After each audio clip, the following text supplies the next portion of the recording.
How many of you are familiar with the word Christian? I know that's kind of a rhetorical question. Did you know that the Christians weren't called Christians until later on? They were called disciples. The disciples were first called Christians in a city in Asia Minor called Antioch, which is still there to this day. That's where they were called Christians. And guess what?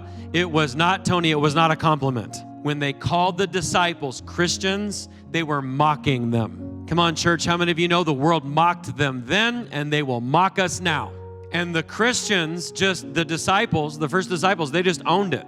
Be like, fine, I'll just wear it.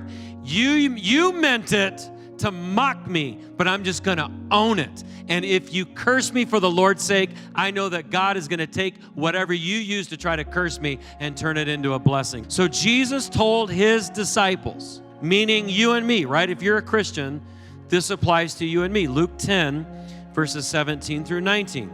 The 72 returned with joy. Give you context, Jesus had sent out 72, John, to go out and do some ministry. And they came back with joy after they went on this little missions trip. And they said, Lord, even the demons submit to us in your name. Like, woo! I mean, it was, even the demons were trembling when we went places. And Jesus replied, I saw Satan fall like lightning from heaven. I have given you authority to trample on snakes and scorpions and to overcome all the power of the enemy. Nothing will harm you. In other words, Jesus was telling his disciples that the reason the kingdom of Satan was subject to their authority was because they were under the authority of Jesus. God desires for us as his children to have dominion and authority over our environment. I am encouraging every one of you to walk with your chin up high, with your chest out, with a certain confidence in your gait and in your stride and purpose in everything you do.